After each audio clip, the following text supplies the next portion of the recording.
I'm Miss Veronica Bustiher, but my students call me Miss V. Isa akong Ilocano. Yes. And I'm from Alameda City, Pangasinan. If you're familiar with Home of the Hundred Islands, Yes, I am. taga dun ako. Ang ganda. Super. As in. Then, when I was a kid, camera shy talaga ako. Very typical na bata na very timid sa lahat. But there was a time when I was in elementary that one of my teachers, grade 1 teacher, Mrs. Uzon, gave me this trust na you could be a leader. Parang, huh?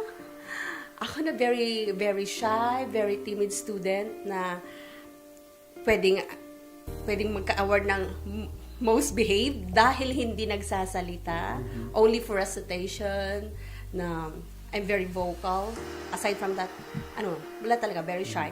Then, from then on, nung nagtiwala siyang binigay na ako ng responsibility, nag-start yung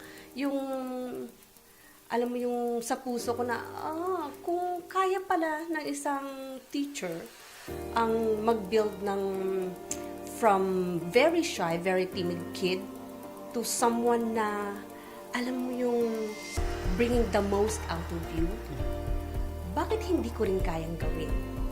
So, it started with my teacher. Then when I was in high school, the more na na-expose ako, kasi pinagtitiwalaan ulit ako ng mga teachers ko. So, wow! Sabi ko nga, it's really the impact of a teacher. From then on, I started dreaming to become a teacher.